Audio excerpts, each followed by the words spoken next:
I want to throw my questions in the garbage right now. You know what I mean? As a native New Yorker who got the privilege of being in Memphis, it's like a second home to me. And it's just, man. You know what I mean? Chicago has been that landing home for me.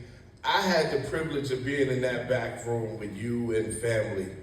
And you hit me with so many cinder blocks that I almost feel like we owe the attendees to get a taste of that. So what I love to do is just start with, in your transitioning and learning so much and growing in so much, from being a hip hop artist, rapper, to what I would almost coin as like an evolutionary. Can you kind of walk us what that journey was like for you? Y'all, to be honest with you, it was one of the hardest things, on this planet. I'm one of the few men that'll sit up here and tell you, as much as I've been through in the streets, mentally it was 10 times harder when I was able to get money. And it wasn't because of money, and they always tell you money is evil. That's a lie. More money, more problems. That's a lie too. I'd rather cry in my Ferrari than somewhere broke. I'm just gonna be honest with you. What it is when you realize how much we've been lied to. It is so sickening what they've done to black people as far as religion, especially in the South. Like, I give you a great example of what I mean. I always tell people that I don't believe the story of Jesus. And I'm from Jackson, Mississippi. Be clear, I'm right down the street. You can walk down the street almost and go to Jackson, Mississippi. But what I'm saying is that imagine me talking like this in Mississippi. Like, I don't believe the story of Jesus is that a man came down here to bear your cross for you. I think the story of Jesus was that a man said, well, I'm gonna come down here and show you what it looks like to bear your own. And all you have to do is have the same faith as I have and the same walk as I have, and you can do the same. Remember the story where the men were walking on the water just like Jesus, and they started doubting, and what they started doing? It's the same thing. The black community is your responsibility. All these Negroes is hooping and hollering about DEI, DEI. Yeah, that's cool. But I actually think now is the best time in history for black people, because now you know that you've been lied to. Now you know David Banner ain't as crazy as you thought he was. And now it's time for you to get your own. Because them southern white folks well, not southern, but these white folks in general, who support Trump, I think it's the dopest thing in the world, because now they're showing you who they are. I'd rather you know who the enemy, I'd rather the grass be cut and me see the snake. Yeah, me too. But let's talk about my transition. Let me answer this question. Let me answer this question. When I realized how much they had lied to us, not just about religion, but our food, about our bodies. Y'all, if we are truly made in the image of God, the black woman was the first thing on this earth. Or the thing, or maybe if not the first thing, the thing that birthed everything on this earth, I should say, right? So if we're made in God's image, and you are the first thing on the earth, black people are the first thing on the earth, then you are the closest thing to God. From your hair being 9-ether, and their hair being 6-ether, to you being the dominant gene, to most things on this planet that helped the earth, you created it. For our children to say that mathematics is hard, but we created mathematics and science. We're the ones that taught them monotheism, but you let them teach you about God. When they didn't believe in God, I had 12 of them. And you were the ones, the black women were the ones that taught white women how actually saved London. You were the ones that taught them how to take baths. Like literally, they did not bathe their ass. You saved them, black woman. They thought it was witchcraft. Didn't quite teach them how to use a towel, but that's a whole nother story. But what I'm saying is as I was able to accrue money, and God gave me a chance to be still, that's the thing that they don't teach us. I actually think black people pray too much. All right, you pray, now sit still and listen to what God has to say. We play all this music in church and we hoop and holler, but when do we have time to listen to what God's saying? You pray, but here comes the answer. right? So like as I became an artist and I had a chance to be still and travel the earth and see how they really look at black people internationally. They look at us as Americans, or they did, like we were gods, because we are. They know who we are. That's the reason why they don't want you to understand real estate. That's the reason why they don't want you to understand medicine. That's the reason why they don't want you to be able to navigate yourself through life. Because a Muslim friend told me this one time. He said, Banner, you see that building over there? I said, yeah. He said, what would happen if we left that building alone and nobody went over there for 5 years? And I thought about it. I said, I don't know. He said it would turn back into the forest if you totally leave it alone. He said, it's the same thing with black people. If you truly left black people alone, they would turn back into God, naturally. I believe that's the reason why they implemented integration. Because think about it, everybody got Germantown, got little India, little China. Imagine if we had little Africa. Every time you put us in a sport, every time you put us in a school and you give us any amount of equity, we turn back into God. So when I had an opportunity to see that, that was one of the reasons why I stepped away from music. Because y'all, this is sad, but it's the truth. You name somebody in America that got really, really upwardly mobile in America that didn't give a little piece of their soul. Think about it. I had to make like a pimp for y'all to pay me attention. Any attention? Oh, I'm dead serious. I'm not joking. I had to tell you, go on, girl, play with it. Play with it. Although that's pleasurable. I mean, think about I'm serious. Think about every time I put out a so-called positive album. And black people always talk that shit. We want some positivity. No, you don't. No, you don't. You love nigga shit. That was the reason why I did the commercial the way that I did. I said, man, I'm tired of acting like I'm somebody that I'm not. I love my people. Information is information. If I told you 1 + 1 is 1 equals 2, well, I said, man, 1 + 1 equals 2 in this judge, man. Still 2. Why do we have to talk to our people in ways? So I started realizing that what rap was for me was a blessing for me to be able to talk to my people, for me to be able to get access. Because whether you admit it or not, as much as some black people want you to be free, or want to say that they want to see you be free, they want you to be free under the guise of white people. My first album, Mississippi the Album, was the same album I was going to sell on the streets. If Steve Rifkin wouldn't have got me from New York and put the white folks stamp on me, they would have looked at me like, that's that crazy Negro selling his CDs over there in the corner. He talented, but they would have let me die. The same way in our neighborhoods, and I told you I was going to talk about this. We talk about gentrification, and we're going to get to that. And we talk about black people leaving and going to stay around white people. But the ones that stay, we rob them. The ones that are intelligent, we tease them. And then when they leave, we call them sellouts, because I know how Negroes did me. If we are truly successful, the ones that come back, we don't even clap for them. I don't have to be here. I could be over there with the white folks. I would make so much money if I would just shut up.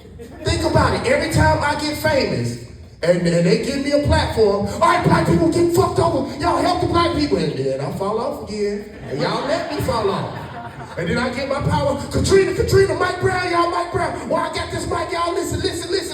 And I fall off again. And my mentor tells me that. He said, David, why you keep giving your power away? Every time you get power, that's how much I love black people.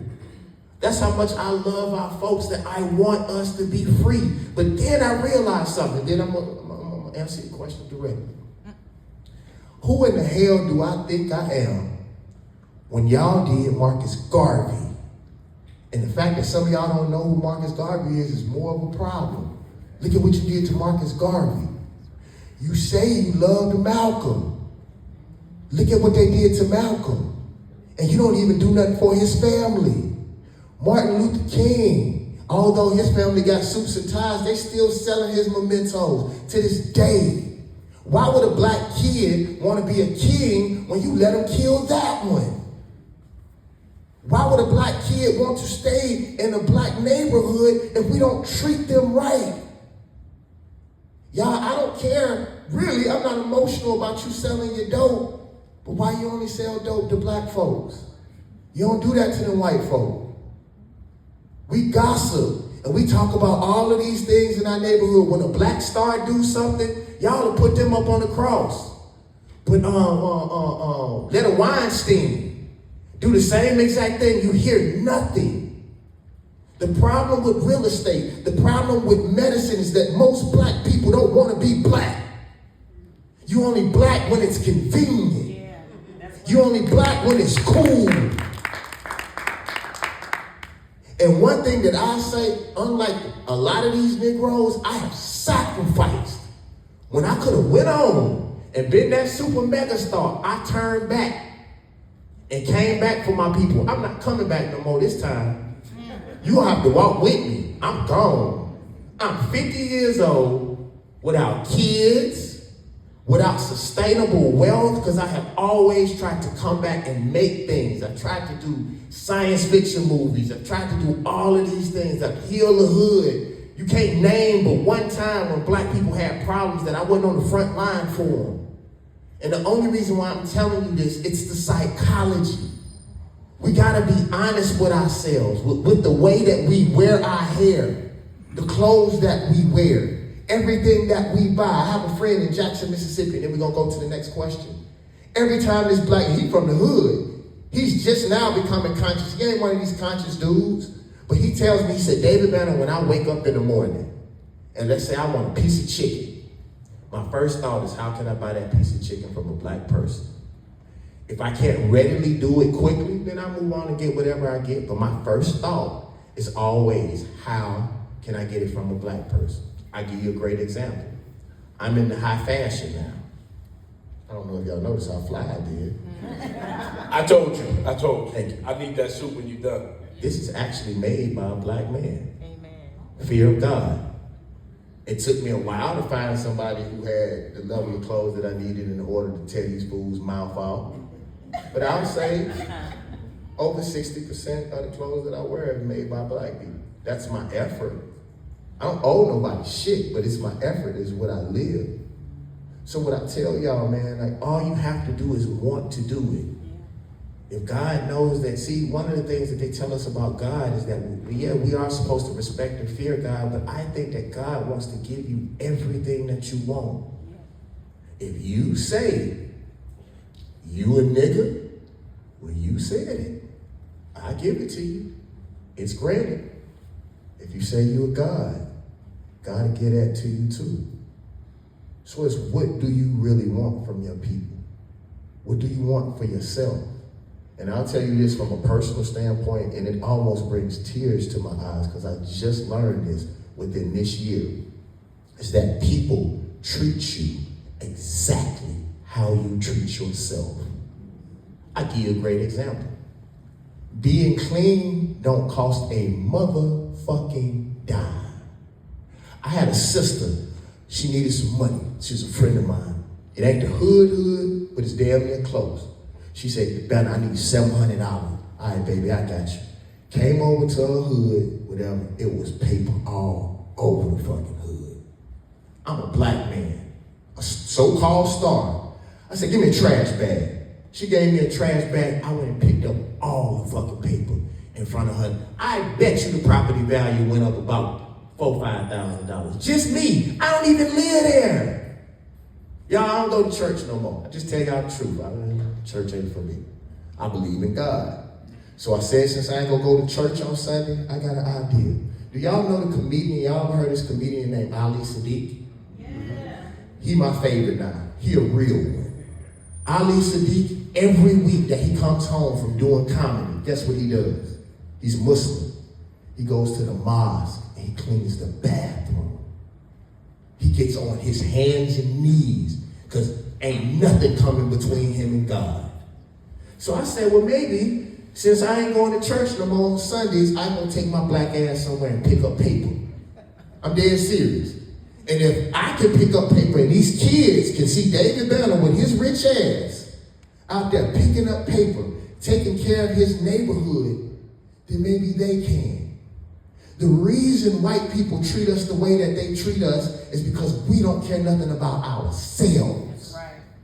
I tell y'all this, and I stand on this to the day that I die.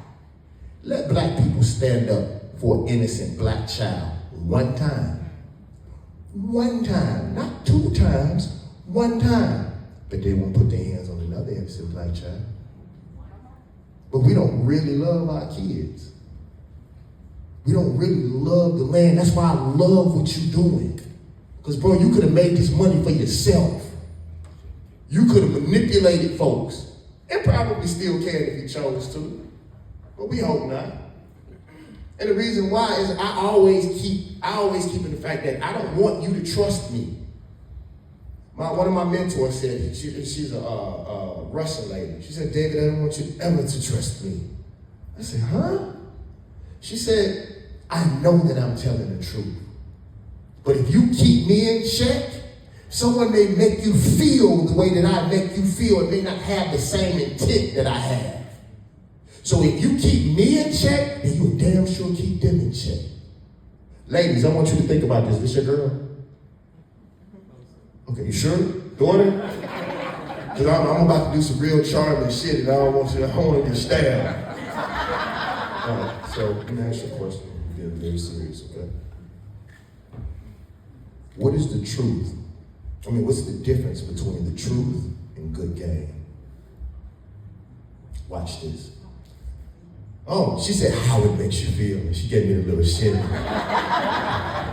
Don't go by your feelings, though. Watch this. If I love you, right? What would I say? I would say I love you. I feel good, though. Watch this, huh? If I was running good game, I'm talking about excellent game, what would I say? I love you. And if it's real good game, it feels the same, don't it? There's no difference between the game and the lie. The only difference is the intent, and you don't know that until you're pregnant and he took all your money and he gone, or you've been together for 60 years and it's like one day. Well, but action can be implemented by anything. That's the problem. So what I'm telling you all is you have to live by something. Rules and standards. Black people, we got to get back to the way that our grandparents taught us. They got us pushing into the future. What's next? What's next? What's next? What's next? What's next? The thing I think we need to do is go back.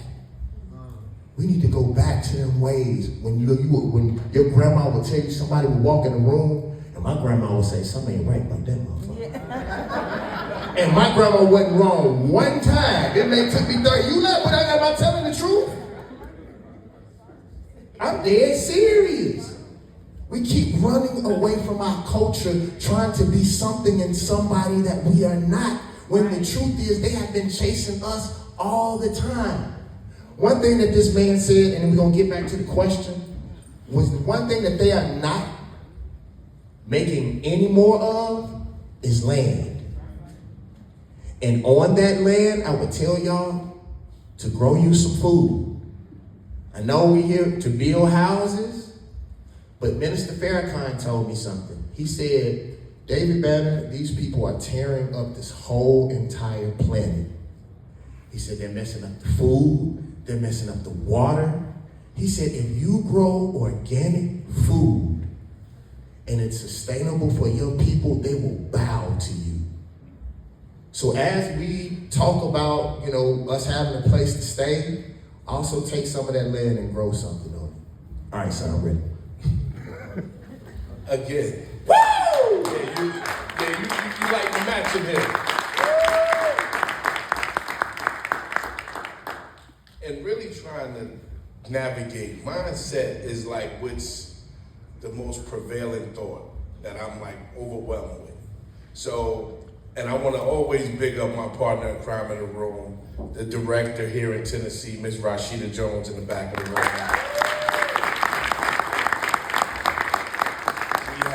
In this front row, we have several of the leaders, one of which is the chairman of the board, Andre, Dr. McKenzie here with us from New York flew in. We got several of the board members here. Well, if you popping off your people, let me pop off my people. We got Regina Davenport. If y'all listen to Outkast, she A&R 6 Outkast album. Where's Karan Joseph Riley? Where he at? Karan, come here. Hey, y'all, this is my little brother. He's one of the top actors. Y'all may have seen him. Come on out here. He ain't eat no maniac. He's trying to act humble. Y'all, this is my little brother from the Black Hamptons and all these different TV shows. Every black Christmas show that's ever come on in history, he's usually the sex symbol in it. This is my little brother. One of the most conscious brothers y'all will ever meet in their life. You want to say something to him real quick? And the curator of all good things that I will be doing for the rest of the year. First and foremost, you guys are amazing for being here, taking this time out to invest in yourselves, to seek out knowledge and seek out purpose. So congratulations to you on that. Just want to say thank you for supporting my brother, supporting me, if you know my career, and everything he's saying is real, man. We gotta step in to our light. We gotta stop running from our greatness. You know, just because they won't tell us that, it's out there. Seek and you shall find. The answers are everywhere. There's no problem under the sun that hasn't been solved. It's usually in a book. So pick up one. Pick up 1 or 2 or 3 or 4 or 5. And if you need to get one, you can always go to my book at www.com, called Keep Pedaling, the things I learned on my bike and the wisdom to keep you pedaling in life, kind of help you get on that path too. So I love you guys. I appreciate you. And keep pedaling till I see you.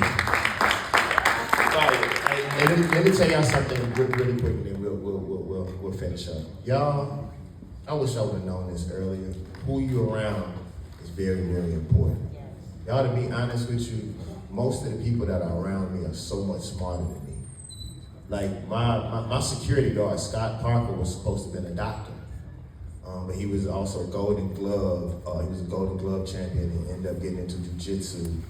And now he's the head of Jill Scott Security, D'Angelo, Omarion. And his family really got on him because it was like, you could have been a doctor. And he was like, Banner, they don't understand. I'm in the middle of the Indian Ocean smoking weed. No, I mean, love, you make that face, but you can't do what you want to do at your job. My friend can smoke weed, make millions of dollars just walking around securing people. I mean, freedom is worth more than their money. And I know we came here to talk about real estate, y'all, but I think the spiritual things and the mind blocks that we have as black people is way more important. You can learn that part in a book. But if you don't like or love being black in the first place, you can accrue all of this information. You're not going to implement it in the right way. You're going to keep malfunctioning. The human brain, or the computers were made off of the human brain. It's how you program it. We got to break the programming, and once we break the programming, all the rest of that is going to come easy. Right. Go ahead. So I see we got about 15 minutes here, and mindset, I love this, we're setting the tone for the rest of the day. We have some developer partners that's going to come pound on top of this message of mindset. So really quickly, if you could share, because I want to open it up to get you some questions, because I know folks feel what I feel. So can you just give me your impression of how does real estate and the ownership of real estate to you play a part in black freedom and self-determination? Man, y'all listen. All over this world, man, I fight for the honor of black people and for freedom. But at the end of the day, if they own electricity, water, medicine, and land, can I Please. Can I be free? I don't give a fuck how tough you are. If they cut the lights off, if they take your land, if you don't have medicine, like y'all, I'm starting to learn that all of this hooping and hollering that we're doing is cool, but until you acquire something, until you own something, you're a slave. You're a slave to what you don't know and what you don't own. So it's like, it's these simple things, and it's crazy because All my life, I always wanted to be a rapper. I always wanted to move to the big city and shine. But once I got to the big city, I didn't tell you this, bro, but I stayed on 118th in Madison, right down the street from Taft Projects. Nickel D. You around the way from Yeah. My little homie Nickel D grew up with Jim and all of them. We used to play ball in the park. Like, I know about all of that. My thing that I realized, though, is that the more that I stayed in the city, I realized we had it in the South. Yeah. We had the good land. You know what I'm saying? Less pollution. And a lot of times when we see our cities and we say that it's boring, that means that we have an opportunity to build. That's right. And these bigger cities, you can't do shit but rent. Nothing. We have the opportunities to literally change history. And if you don't see it, that means God gave you the pen to orate or to build the things that the only limits that you have is what you don't have the ability to think about. And that's the reason why I was harping earlier about you having that God time. I just read a book that said after you do meditation, is to clear your mind. Because a lot of times our brains are spinning. And a lot of times when we think that, when we meditate, we say, well, our brain can't cut off. In actuality, I do transcendental meditation. And that's actually the time that your brain is supposed to run. Because if your brain runs now, then when you need to pray, or you need to think, or you need to be doing action, then your brain won't be running because you gave it its time doing meditation. So in actuality, when your brain is running while you meditate, it's actually doing what it's supposed to do, right? So what I realized, bro, was that me being from the South was actually my superpower. Even when I go on CNN to debate, when they say, this is David Banner from Mississippi, and white folks say, damn, he know about oppression. You can't argue with his ass. No, I'm serious. It's a badge of honor. So to be real, man, with real estate, if you don't, how can you be a king or a queen if you don't have a kingdom? If you don't have a place to build, you know what I'm saying? Your castle home. What will you have to pass on to your children besides debt? If it's nothing else but a safe place to go back to. That's one thing that I always hope that Mississippi will give to me. It's all this shit that I taught, that if it get really bad, I got somewhere to come back to.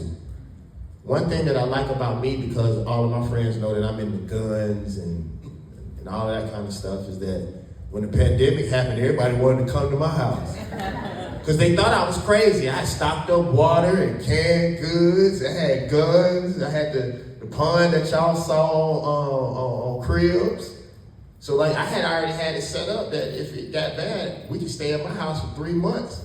So all the people that used to laugh at me and say I was crazy, you know what I'm saying? When the pandemic happened or crazy shit happened, then they're going to look for Mr. Crazy. So that real estate is important because you have to have a place for you to put your foot in the land. You have to have a place to recharge. You have to have a place where you can sit still. You understand what I'm saying? You have to have a place where, and that's all Americans did. I want to tell you something that is funny about white people and racism. So if you really look at the reason why they came to America, it's because when they were in England, they wouldn't let them praise their religion. Them was some crazy Christians. The white folks that came over here, they was crazy. And about their God, which is cool. And all they wanted to do is to have a place where they could freely praise God the way that they wanted to praise them. But now, they are the most judgmental people on this planet about the way that others praise their God. Ain't that a trip? And what they knew is they had to have their own what? Land. So they came and took it from indigenous people. Don't let them take it from you. No, listen, I want to get y'all some questions. David was committed in the back saying, man, I want to definitely give people an opportunity to engage with me. So can we get some microphones to some of the squad members? We have 9 minutes. And if you guys know how we operate orderly and timely, because we have a lot of folks to share some important information. So please raise your hand. Someone's going to come to you with a microphone. And let's be direct, please, in your question or comment. So what he said is you only got 30 seconds to pitch your idea and your business when you ask the question, because I know you're going to do it. 28 seconds. First of all, recognizing my homeboy from Mississippi. I'm from Holly Springs. Okay, then. Give it up for Mississippi, though, y'all. We got a lot of talent in our home state. Probably like this. I don't want to be called your nigga. Thank you. And I wanted to get your thoughts. I think a lot of what African Americans struggle with is the struggle between the African and the American. We've been living in this country for 400 plus years, citizens since arguably whatever the amendment was.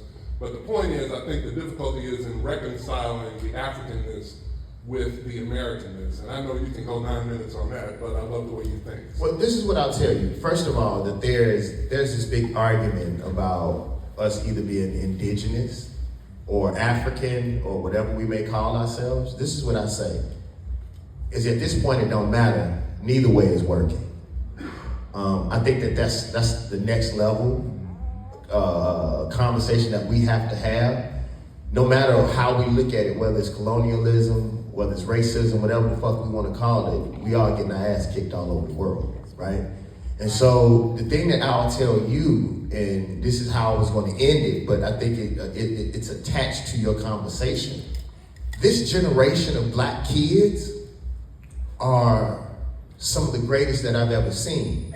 And one of the reasons why we may be disillusioned about that is because they don't care about religion. They don't care about what you say out of your mouth. I remember speaking at a conference one time and I had my Bentley, and I just started really showing people the money that I have, right? I never, because I used to feel like I was flossing on my people, and that's not the truth. Like if I'm the sun, I might as well shine, right? So I had my Bentley, and one of the kids was looking out the window, wasn't paying attention, and they was like, "Whose car is that?" I was like, "It's mine." They wanted to hear every word I had to say then. One of the reasons why our kids don't want to be revolutionaries is because every revolutionary I ever studied about, they killed him. Or he was broke. Why don't you show some success? Why don't you support revolutionaries like they do Trump? I remember telling a white person one time, "Do you think I'm the antithesis of Donald Trump?" And they said, "Yes." I said, "Well, then why don't black people support me like white people support Donald Trump?" Because we don't truly love black people. If we did, we would gravitate to the ones that act more black. But we really gravitate to people who have oppressive tendencies, not ones that truly love on us. So I think the struggle between black people and Africans, the same way that I feel about Mexicans and everybody else, if we stop being cowards and really talk about who the true oppressor is, then I think we could work towards a common goal. It's sort of like when I hear, women talk about toxic masculinity. Why don't you just be real and say, "Oh, white men"? But you're afraid to say that. You're afraid to deal with that level of toxic masculinity. You understand what I'm saying? So I think the problems between black people and African people are self-made, and that the only true problem that we have is communication. And the ability to really, and now with technology, we are getting past that point. Oppression and a foot up your ass is the same. You know what I'm saying? Whether it's in South Africa or whether it's in the South Bronx. You understand what I'm saying? I just think that we argue about shit that's not gonna put money or food in our pocket or in our mouths. It's the same way I feel about politics. Black people get all emotional. The first black woman, the first black, nobody give a shit if that person ain't gonna do nothing for black people when they in there. Statistically, I could upset a lot of black people if I said some things that I know about the first black so-called president and the texture of America and what happened to black America in the hood after that certain person was the president. But I know that's just like Nikes and church. Don't talk to black people about Obama, church, or they Nikes. I just don't get into that. But what I'm telling you, brother, is at this point, I don't care about nothing but the ability to save black lives, food, and land. And a couple other things after that, but for me, the rest of that is emotional. So what can you write on a sheet of paper? What can you put in your mouth? What can you clothe yourself with? You understand what I'm saying? Those are the things that matter.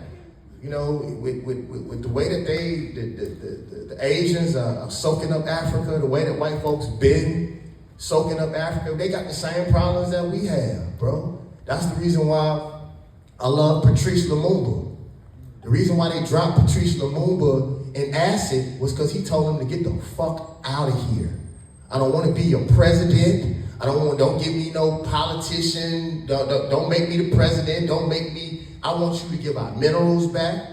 I want you to give our people back, and I want you to leave our land, is what he said. I think if we can agree on that, I think all the rest of the stuff we can work out. I give you a quick example, and then we move to the next. We got 3 minutes. All right. Well, we'll go to the next one. Let's go to the next. No, so, but really quick, what I want to do though, just to anchor this here, because the questions don't kill me, guys, but I'm going to stop us here from the standpoint of there's just too much heat that we could get into. We could do this for the rest of the day, right? But what I really want to do is anchor here to say the reason we wanted to have a free thinker come in here and elevate our mindset, open us up from being so boxed in to thinking we have to be a certain way to get to a certain means. So in myself and the team really weighing this out, David, I can't thank you enough. I can't thank you enough for being you, for being authentically you, challenging us in the room to be who we are, to embrace our greatness, to realize the strength is in the person sitting to the left and the right of us, sharing ideas. Often, I get challenged with the sleepless nights with my wife saying, Courtney, you got to make sure you get some sleep, honey.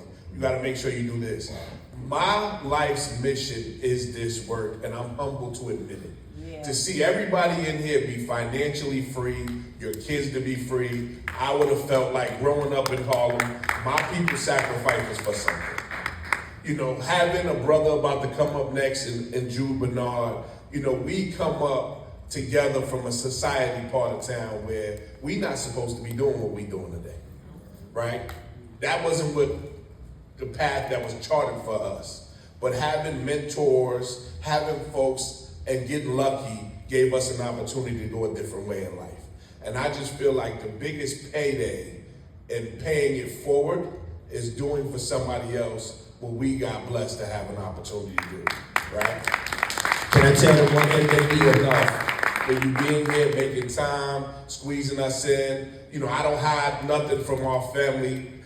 We jumped through hoops. David jumped through hoops to get here today. This was not a planned piece. This wasn't months out. This was us recognizing who was a free thinker that can come and challenge us to really open up some mentalities as we digest owning real estate and the creativeness of what we have to do in such a not friendly environment for us.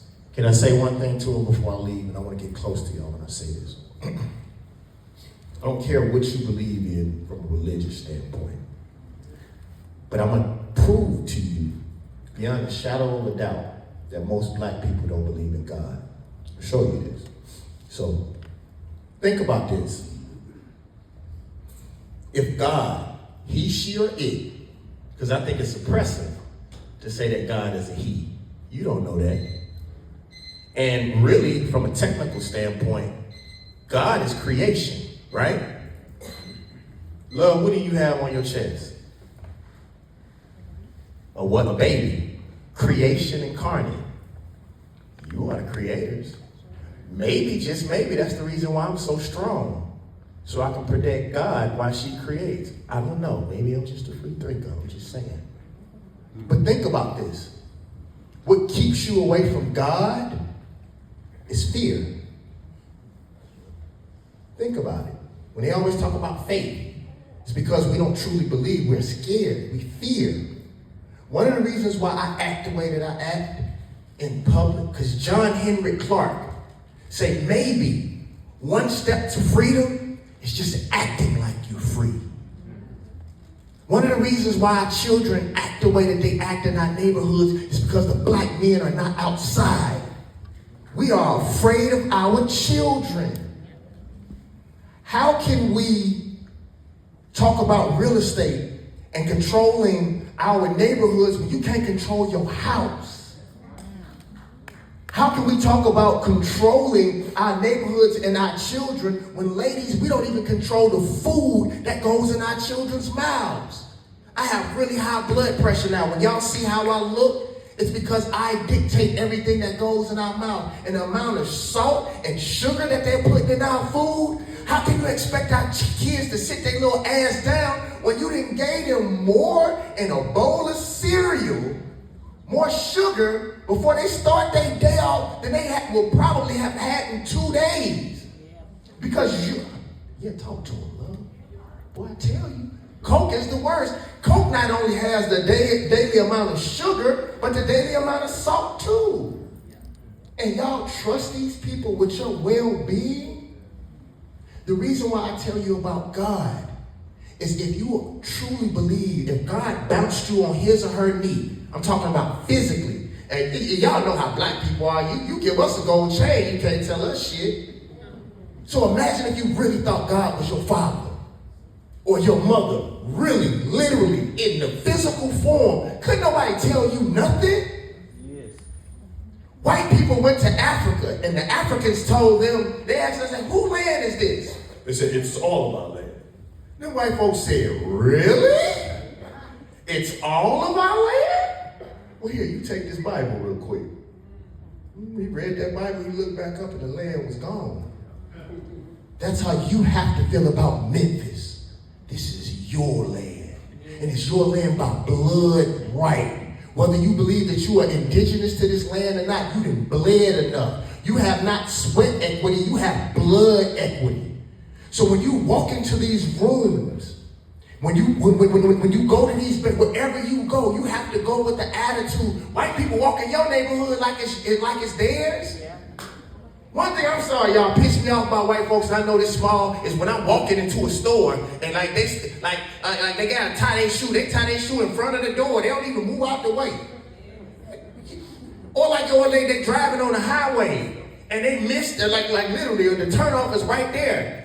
They almost make you have a wreck because in their head they believe they deserve it. Marcus Garvey said something powerful, and I'm gonna leave it with this. He said, I don't have a problem with racism when it comes to white people. He said, what I have a problem with is black people's lack of racism. White people supposed to put white people first. Why don't you put black people first? That's right. Why don't you put your children first?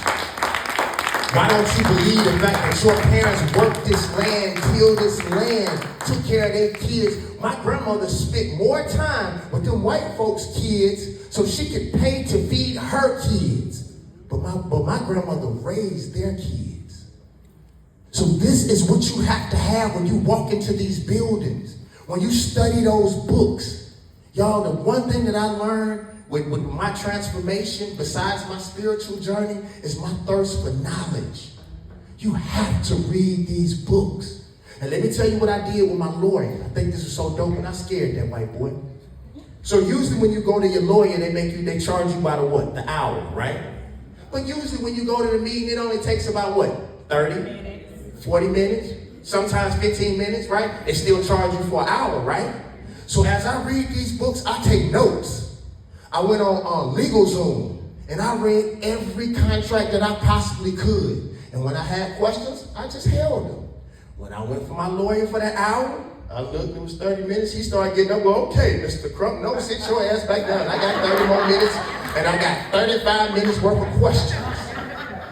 So if you don't understand real estate, one thing that I realized about God is if you step on the path towards God, you take one step, God will take 10 towards you. So if real estate is really what you want to know, don't leave it up to this man. Don't trust this man. Just like I told you about real estate, if he's the real deal, he will show himself in his actions, but it is your responsibility. This is what I realized about business. Can't nobody fuck you over unless you don't know. You are a slave to what you don't know. So don't go into any room without doing your own research. But play stupid. Oh, I play stupid all day just to see how they're going to treat me. And if they think you stupid and they do the right thing, it shows the God in them. My name is David Banner. I don't care. Hold on, wait. This is dope what I'm about to do. Don't clap yet, because you didn't clap that first. Don't give me the Oprah Winfrey clap. It's too late, because ain't nothing under your seat today. My name is David Banner. I don't care what you think about me. I just want you to think. My name is David Banner. I don't care what you think about me. I just want you to think. My name is David Banner. I don't care what you think about me. I want you to think. So now, really quickly, I think it's fair to say